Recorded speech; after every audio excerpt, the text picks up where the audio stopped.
Hello everybody, my name is Archer and welcome back to Donkzone. If you're seeing this, hi! It means I finally got the video done. I was going to make this video to showcase a bunch of demos during Nextfest and hopefully direct you guys to go download them and play them, but this is way too big for that and it took way too long, so here it is. As with the previous one, this list is going to serve a few things. One, hopefully it gives you guys some things to keep tabs on, just interesting projects that you might not have seen.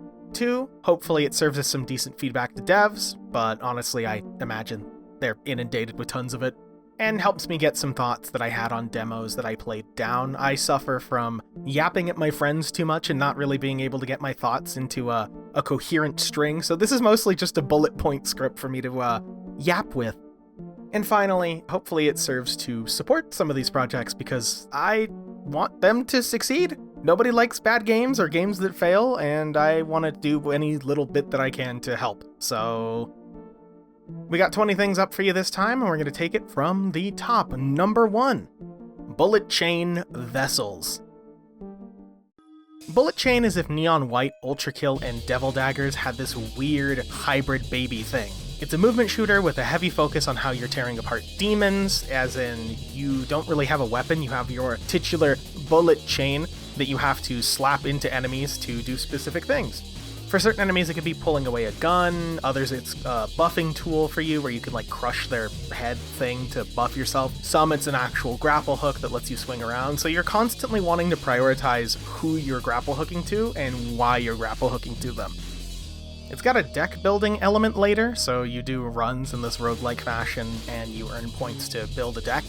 The main portion of the game is essentially you are now in a room of demons, how can you effectively rip them to shreds of what you have?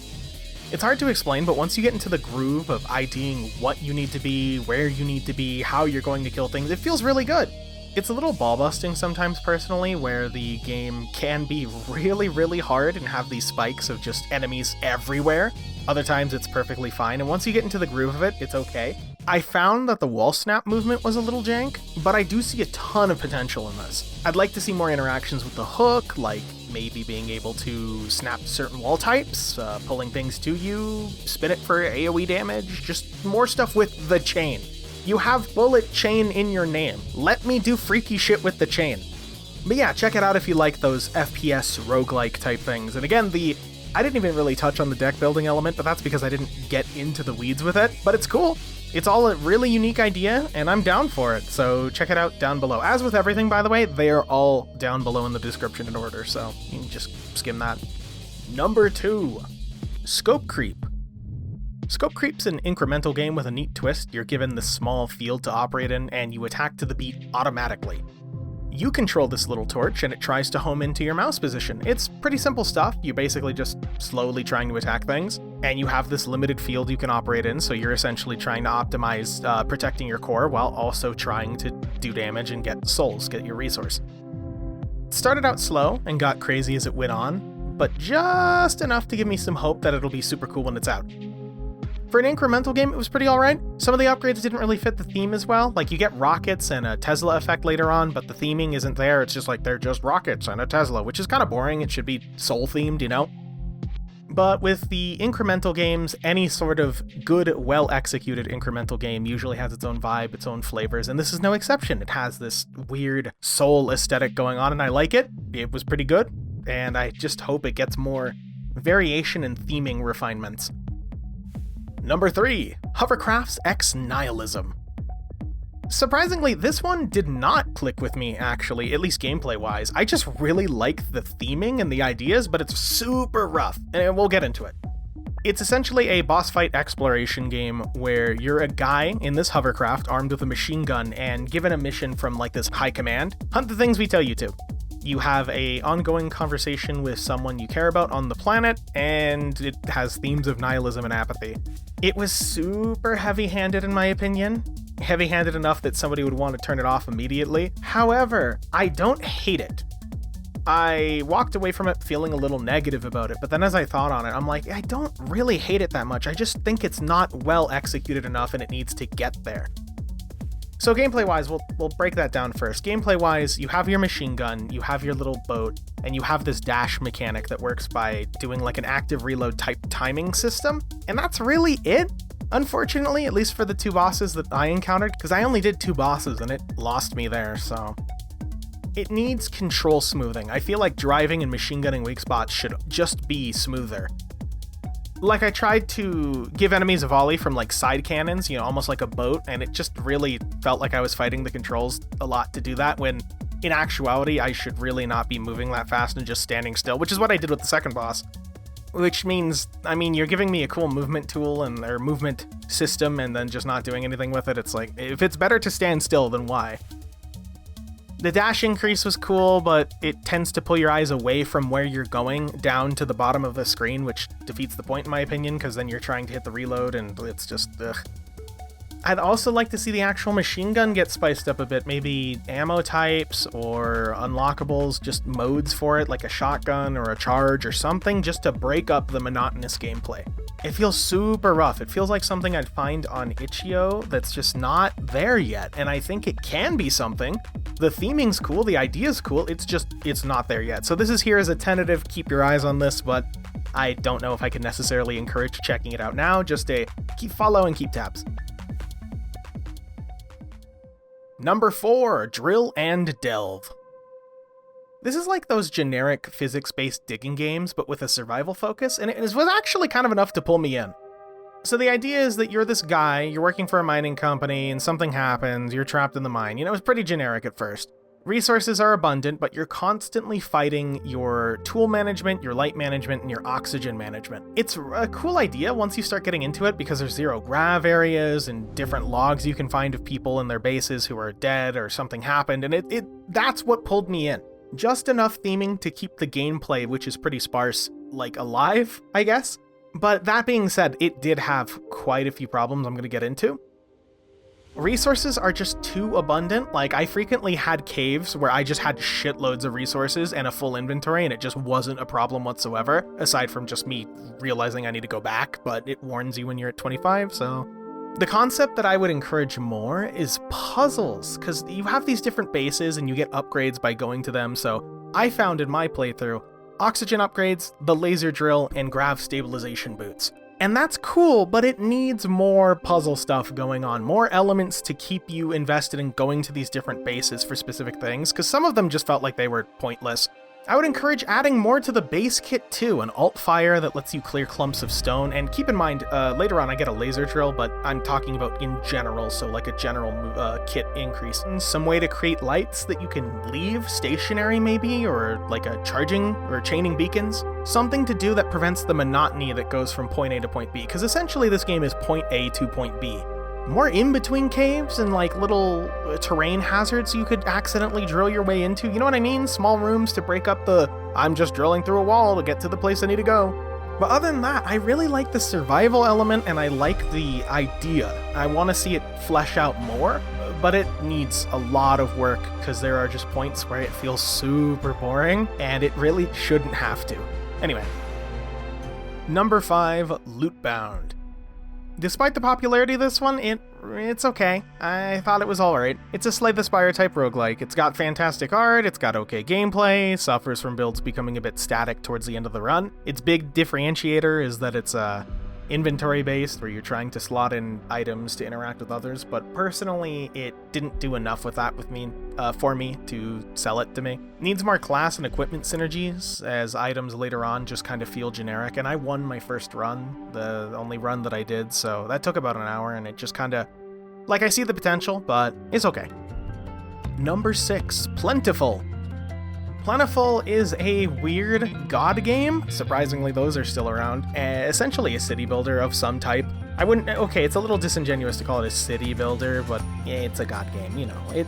They're kind of adjacent to each other. It starts out a bit rough, involves tile management and movement management, where you're trying to keep your civilization alive, and you have a limited amount of moves as shown in the top right, but when you use things, it obviously uses the use proportion to what you do, so you can see numbers of what exactly you're doing. On top of the fact that when your civilization eats, when they eat food and survive, you get more moves. Now, the big thing here is that it has a very big focus on water management, and I thought that was kind of neat. The final challenge they have you do is essentially survive in a desert while chaining mountain pools down to each other to keep everybody fed, and I thought that was really neat. Really needs a lot of polish, and not in the way of typical games that I'll recommend where it's like, here's an idea that's solid, or here's a sound that's solid, and it just needs to get tweaked and like refined. This needs a big overhaul, I think. Sounds are lacking, and the general animations are lacking, and the optimization's a little fucky. The UIs could use some work, but overall, I really enjoyed this one a lot. Maybe some ways to mass edit terrain could be cool, because moving individual blocks one by one to create channels kind of sucked. Like, the bones are there, it's just the flesh that's partially rotting and needs to be changed out in certain places, you know?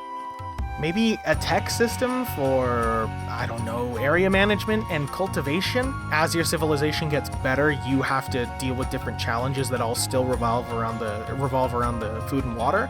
I'd love to see some sort of way to get your civilization to build aqueducts. I think that would be a natural fit here. I mean, you can build aqueducts manually, but I imagine it would be a pain in the ass. I don't think there's any real system to support the walls that you would need for the aqueduct unless you just build a giant line. Like, I'd like to see stuff like that, where I can shape the terrain a little bit more to give them an advantage. So many cool ideas with this one. I hope it succeeds and it gets the love and care that it needs, but it has good bones.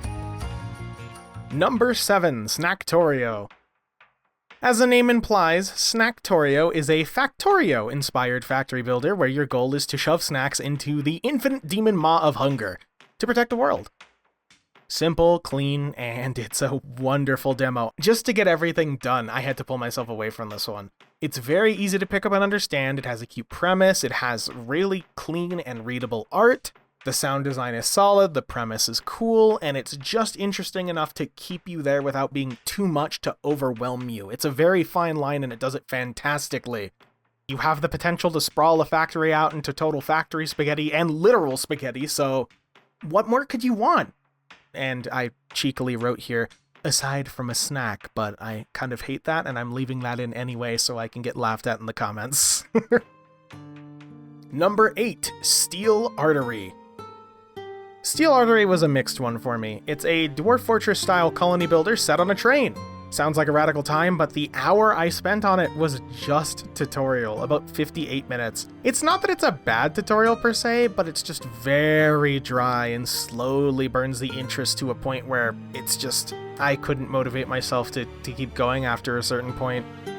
There are points in the tutorial where it's very point A to point B, which is fine, but then there's also parts where it literally just goes, figure out the supply chain yourself, and I just, like, come on, man. I want to play the game and explore myself. I didn't want the whole tutorial to just be, here's how you do this and that. And I get that there's a lot of complex systems, it's so dense with information that it just, unlike Snacktorio, where I could pick it up and go through it and work fine, this was just a slow burn of my interest where I'm like, okay, I have other things I need to record and do. I'm done. And it's sad because the premise is really cool. I like the art a lot. I like the ideas it had going on, but it just really needs a few passes on that. Some polish and UI tweaks and all that. You know, the usual demo is not a final product type of stuff, but I hope it gets some more general passes on the flow for that, because it just killed my interest, you know? But anyway, I would recommend you check it out if you like things like Dwarf Fortress, and hopefully the game gets the stuff that it needs. Number 9, Titanium Court. This is one of the weirdest games I've ever played in the best way possible. It's like this surreal strategy game with a match system stapled on. Titanium Court revolves around you being appointed as Queen of the Fairies and having to fight to protect the ever-shifting court in an endless fairy war. Like, that's a fucking awesome premise. Gameplay mixes a match game where you're basically matching things to get resources while also matching enemy bases to keep them, you destroy them, essentially wiping them off the board. And then once you get to the battle phase, it's about unit deployment and how you can deploy your units effectively to counter whatever they're going to throw at you on the timeline. It's really solid. The gameplay's solid, the tactics are fun, and it's this real weird fucking thing. The star of the show is just the personality Titanium Court offers. Like, I can't convey it in words and video without showing you 20 minutes, so I am just gonna let you discover it for yourself, but it's surreal, it's weird, and I dig it a lot. If I had to give some feedback to this, it's potentially letting you have starter units. So they have this system where the more you win and lose, you earn comfort points, and you can modify the start of your run that way. But I think having some way to control what unit you start with as an addition, or maybe like a unit loadout type of thing, depending on how complicated this gets, would be a way that would help the player feel a little bit more proactive with their choices. But honestly, even if they don't, it's fine. The balance isn't awful, so there you go. I hope the demo for this is still out by the time that this video comes out, but otherwise wishlist this, keep tabs on it, it's really good. Number 10, Forage Wizard. An incremental game with a focus on building automation supply chains. You can tell I was on an automation kick with this one. It's a fairly comfy little incremental game that looks like it's going to have a few additional areas and more complicated logistics and supply chains as time goes on. The style carries it, the sounds carry it, and it has just enough automation in the demo for you to actually get that feel, and it feels pretty good. It's one of the better incremental games I've ever played, so props to you, dev. Well made, well put together, and well worth the time I spent playing. The only feedback I could potentially give is I hope they add more mystical shit. At a certain point, it treads the line between mystical and automation fairly well, but I want some just weird mystical shit, Give me like a frog tower or something that produces resources, that type of stuff. Other than that, it was pretty good. Number 11. The wide open sky is running out of catfish. A contemplative game where you're sitting on the back of your flying sky catfish taking photos of the skyfish. The closest I think I've ever gotten to a slice of life game in its truest sense. You're a goober, chilling on a catfish, waiting for your mom to come home and taking in the sky. It's more of a vibe game than anything else, but it struck a small chord with me. I don't know how to describe it properly to you, but I was sitting there on the catfish taking photos of the skyfish that I had just gotten with your stupid little flute guy, which, for the record, you get the fish by doing this, I don't want to call it the closest thing I thought of was Superman 64, that's not true, where you're flying through clouds to generate these fish, and you can combine colors by getting more of them to make new fish, so there's a collectathon element to it. Anyway, but I'm sitting on the catfish taking photos of the skyfish, and it just kind of clicked. It just clicked, and I relaxed, and I was just enjoying the vibe of the skyfish. So, I don't know, I liked it. I will tentatively put it here and just kind of keep tabs on it, but I enjoyed it. I enjoyed the comfiness, I especially love the fish log and the collection / photography element. It's really cute. I hope they add an actual social integration so you can show off your fish to people. But I mean, you could just do that with screenshots anyway, so, whatever, it's fine. I wish it also had the color, of the fish that it made in the log. So if, a red cloud makes a red fish, makes the Shungle Bungle fish, it would actually display it in a tiny little icon. Other than that, pretty good. I recommend it. Number 12, Dollmaker 2. Hey, do you like schizocore? Do you like tower defense? Do you like elephants and worms trying to take down your flying little skull lad while your precision-engineered death trap absolutely mauls through everything but the occasional creature that your revolver will take care of? You'll like this. Anyway, jokes aside, it's a competent tower defense with a nice vignette of crust. So, personally, I didn't like something like Cruelty Squad, where I felt the line was a little too crustular. And then you get to this, and it has a veneer of crust, you can look at it and it's in your face, but it's not eye-bleedingly offensive in any specific area. It feels like a game only wearing the skin of a crusty game, and that makes it way better to play. Think of Matrix-style Into the Machine stuff mixed with, this.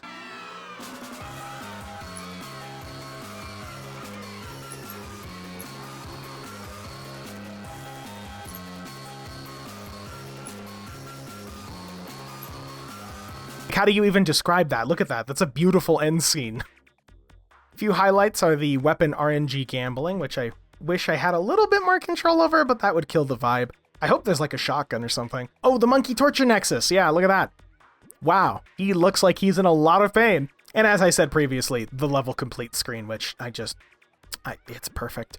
All it needs is some bigger levels, more turrets and turret upgrades, because it's a demo, so they're not going to give you everything, but I'd love to see different types of turrets with ammunition effects, like a shotgun turret or a explosive turret or, you know, Gauss. Go crazy with it, fuck it, make a blender. I had to force myself to pull away from this one because I started spending way too much time playing it. It's really fun. Fantastic demo. Yeah, oh, as I'm typing this, DOT turrets would be cool. I specifically list a fire blender. Like maybe it could come down from the ceiling and just like blend everything and light them on fire. Or like an oil pit or something. Like, go crazy with it. I want to see some actual real Torture Nexus stuff. You know, if we're gonna make this schizocore, we gotta go crazy. Let me make a brain throngler that like rips their brains out, you know? Shit like that. Oh yeah, also it has this guy.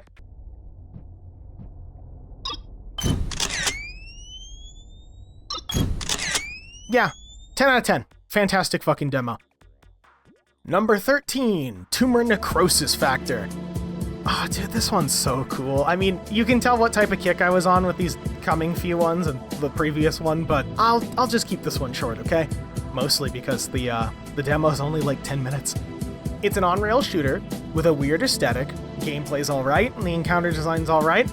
Boss kicked my ass for the first few tries, and then I absolutely slapped the shit out of it afterwards. If I had to give some feedback, I would love to see like Time Crisis type alternate weapons. I don't know, you don't need to do the whole hide behind cover with the metal panel for your foot thing. You don't need to do that, but just give me a shotgun or something, you know, shotgun, machine gun, etc. Longer rooms would be nice too, despite having big room sizes in certain parts of the first level. It felt very CQC, and it just it needs like a longer section, like a hallway section where you're like running through a hallway blasting things that are, you know, coming straight at you. Number 14, Three Verses. Three Verses is an exploration RPG where you have to manually retype phrases in order to progress. It is that simple, however, it's an interesting, weird premise. I don't really have many notes for this one. It's kind of something you have to play for yourself and see if you enjoy it. I thought it was alright. I want to keep tabs on it, but, you know. Number 15, Blood Facsimile. This is an interesting Immersim Light. I'll say Immersim Light because it has a few more steps in my opinion before it becomes a proper Immersim. The physics need work, 100%. Weapon feedback could be way better. And some alternate ways to go about things could be really nice. I tried bonking a security officer with a grate, and it had no effect, and I kind of just assumed physics weren't really a focus, and then maybe there'll be alternate paths and all, you know, the usual Immersim stuff, only to later be prompted to break a window with a brick, have the brick bounce against the glass pane, try it again, and then it breaks, and I went, wait, so the physics do work? So, you know. Plus, in terms of level stuff, there's not really much here. It's mostly minimal point A to point B. There's no, like, superfluous rooms or areas. It's very flat, I guess, as it currently stands. And to me, an Immersim has a bunch of alternate paths and things you can go about, like hacking, for example, in, let's say, Deus Ex. You have hacking, you have just alternate sneaking, you have different types of combat. Well, here, it just doesn't really click there yet. Like, for example, in the first level, maybe a way to turn on the electricity so that the escalators can kill. Maybe I can trick someone walking on one and it blends them, I don't know. I could throw lights at them, zap them with faulty electricity. Maybe just getting close to the hornets will cause the hornets to kill them, because they're just kind of there. Yeah, hopefully this one gets work, because it's cool, and I like the aesthetic, I like a lot of it, it's just not there yet. Number 16, Birds Watching. Birds Watching is a game where you're a guy trapped on a mountain thanks to the world being set on fire with some birds, and your bird friend reveals to you, "Hi, father, I can talk, we can make friends with the birds," and there's a guy coming up the mountain to kill you, so you need to get some bird allies on your side, right? It's trying to be a spooky horror game, but the demo doesn't really give you enough to bite into in order to make a distinction here or there. It just gives you the initial premise, which is so fucking cool as an idea. And even though it's a little convoluted, that I put it on the list just for that. But honestly, in terms of the game, it's not really the spookiest thing. So I'm going to play this clip in a second, where essentially I got to the end and you're supposed to get jump scared by a big evil fucked up bird demon, but I accidentally clicked into Bird Friend the moment that happened, and it completely killed any form of spooky as I was just laughing my ass off. So here it is.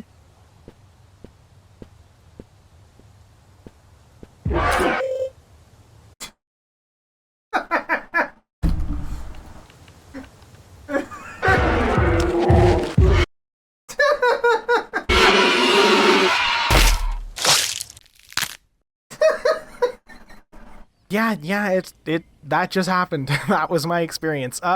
It's here essentially because the gameplay is unique. The idea is cool, and I hope instead, by putting it here and talking about it, I can convince the dev to not make the giant spooky horror jump scare demon, because that sucked, and instead make the dense, atmospheric game about the birds, because that's way fucking cooler than, oh no, the evil bird killed you, ah, you know what I mean? Here's to hoping that it becomes more of an ambient, spooky, and thought-provoking game and less of a Nightmare Chupacabra trying to eat your ass. Number 17, Rat Doodle Adventure. Claymation-inspired Super Mario 64 wasn't something I knew I wanted, but it's here, and I like it. Definitely has some rough edges, though. The charm and the personality with this one are at the forefront. You can tell that was one thing that I was really attracted to this next fest, are the games that look to be unique and interesting, at least aesthetically. It's Super Mario 64. You go to levels, you collect shinies, you do the jumping thing. You know, there's nothing super special there, in my opinion. It's the claymation-focused atmosphere and the design that are really cool, and just how generally charming it feels. I imagine the full game will expand on it a little bit more, but it felt really good and snappy and responsive, so no reason to not put it on here. I did, however, not play that much of it, because I got a Godot bug that causes a lot of hyper flickering. It's not really perceptible on my footage, but it was flickering every quarter second. It was unplayable. But the actual gameplay, very solid. I'm hoping that gets fixed. I have no idea what would cause that. And again, it doesn't show up on the footage. I thought it was a hardware issue, but it wasn't. So I don't know. I think it's a Godot thing, but yeah, check this one out. Pretty cool. Number 18, Hypnos. Hypnos is interesting. It's essentially a walking sim with the veneer of an adventure game, with some of the best goddamn sightlines I've ever seen in a video game. Not that they're all insanely crazy, but it builds so many different little sightlines on different areas in this cool techno-future afterlife, not afterlife thing that it's so fucking cool to look at. I mean, look at this! Genuinely, I have never felt stunned in a video game thanks to the ambience and the level design, but just here, it's just so fucking good. It looks great. There's still some fuckies, and it's crutching a little bit on Unity's lighting system, Unreal's lighting system, but you know what? Unreal game isn't crutching on the lighting system lately, huh? In terms of adventure game, it's got a few unique choices. One thing that stood out to me is you see this pilgrim getting essentially robbed on this main street up to Afterlife Town, right? And you can choose to protect him, pull out a weapon. So I'm like, oh, he'll pull out a sword or something. No, our character pulls out a gun and domes a guy instantaneously. So yeah, it's that type of setting where it's just, oh shit, oh. It needs, in terms of gameplay, it needs a sprint toggle. It needs more nooks and crannies to find. There's a lot of areas that are very clearly not as well textured, but, you know, it's a demo. I'm not going to be too hard on it. I'd also like to encourage the dev to, A, add more things that you can slide on or make the slide trigger easier so you can actually slide down small staircases and things, and B, potentially more movement tools. You want to make the exploration of the whole thing more interesting, because the sights are fantastic, but it's essentially point A to point B, and then a choice sometimes happens when you want to keep the moment-to-moment interesting so that the player's invested in what's going on. That could be, you know, completely out of left field for them, and they're just like, no, that's a fucking terrible idea, which is fine, but I would encourage at least some form of more interesting traversal than just the standard jump sprint affair. No game is ever hurt by having a way to traverse the world, not necessarily faster, but in a more interesting way. Like the teleport's a good start. You get a teleport zoom that it doubles as a zoom, which helps you look around, and also the sightlines are built for it. And you get a teleport so you can just teleport back to a place you saw in case you missed something, which I don't think you'd miss much, but still. Try and do shit like that. We want more interesting movement. At least that's what I'd encourage. Number 19, Vultures. Vultures is pretty awesome. It's Resident Evil mixed with the turn-based RPG, and it's got enough atmosphere and environmental design to feel tense, it's really hard to do any form of tense when you're trying to ape Resident Evil, but I think it nailed it pretty well. I loved it despite the issues I had with it. You'll notice the trend is that I had issues with everything that I played, but not in an irredeemable way. Most things have issues, obviously, but they're all pretty good in spite of them. I just have to talk about it because that's what I experienced. Honestly, in this case, I think the problems are mostly stemming from it being a demo, but the variety between zombies is minimal. Being able to go to point A to point B in a room by clicking the map is impossible. You just kind of have to walk through the fog of war, which felt a little clumsy in rooms you'd already cleared, and stealth was super binary. You're either detected or you're not, and stealthing was pretty much always the default option. Stealth felt like the best option for going into new rooms no matter what was on the other side of the room, on top of the fact that sightline awareness of the knife could just tear through things. Like, the press room's built for it, right? But it feels kind of comical that you can just snake around, start a fight with a zombie, knife it to death, and it makes a loud noise, and you just keep doing that, and that's fine. I'm excited to see where this one goes. I felt the entire experience as a whole was super interesting. I'd love to see more environmental effects, though. You have a push mechanic that you can't use because the zombies are too heavy, at least when I tried to, so I just never used it. Let me push zombies through windows, let me push them into doors, let me push them into walls, let me dick around with the environment more. There's like power-ups or like items you can find occasionally, but they're really obvious and telegraphed. Let me just rummage a desk, let me flip a desk, let me pick up a chair, I think that needs more of that environmental detail into it, because the environments are detailed and not necessarily everything needs to be this, but how cool would it be if in a room you could push a zombie through a window to kill him, but that inadvertently creates a hole and alerts the room over like behind the window that now they can come in through there, and you've triggered a whole nother a fight. I think that would be super cool. Like, you have a little bit of it with the fire and the lingering DOT effects, but there's so much room for that. Please do more of that. If you take one thing away from this video, hypothetical Vultures devs, please, more environmental stuff. Oh, and also let me pick up a brick. I know that's kind of out of left field, but if you have a throw system in this game, if I cannot pick up a brick and hit a zombie with it, your game sucks. Let me brick a zombie to death, game. You know you want to, I want to, just let me brick them to death, come on. And last on our list, number 20, Outbound. Outbound is an interesting, weird mix, because essentially while playing it, I didn't really click with it at all. And then only towards the end did I suddenly start getting into the comfy vibe, and I'm like, oh yeah, this is actually kind of cool, I can get behind this. So the gimmick is that it's a survival game, but with minimal meter management and things, or I should say there's still meter management, it's just not like there's no hardcore veneer. You're basically exploring around this campsite in your comfy little van, your solar punk van. You set up the van to craft and do things, it has co-op, you're just basically driving around and exploring, doing shit in the van. It didn't really sell me on the gameplay, but again, as mentioned, when it started getting into the vibe, it's like, it clicked. I hope they introduce some more friction. A wise man once said that every comfy game needs hard edges, and I think this needs some there. Because like as it stood, it was just kind of, at least as a solo player, it was a relatively mundane experience that's only really carried by its aesthetic. Oh yeah, and also, I mean real hard edges, like mechanics to manage, not like it has a system where when it becomes nighttime you can't sprint because you're quote too tired, and I think that kind of sucks. It's not like oh, I'm getting tired, I should take it easy, like I'm managing an overall stamina. It's just a 1 or 0 type, it is day, I can sprint, it is night, I cannot sprint, and that just kind of sucks. There's some like inventory management too, but it's not really anything special there. It's very much a vibe game. That being said, my main component for this is games need to be a vibe or some sort of experience, and this is definitely that, so here it is.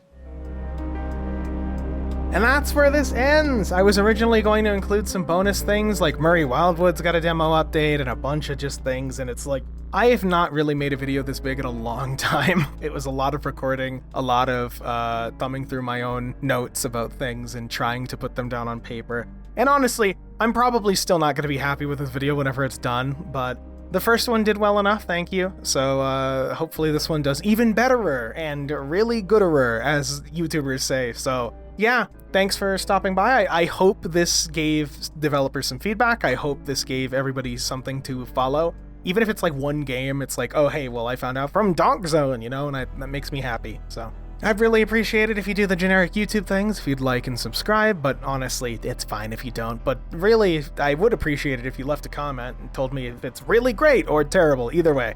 So that's it, see you next time. I hope you stay safe. Hopefully Nextfest next time will be a little bit more active for the channel, but, we'll see. Goodbye, stay safe.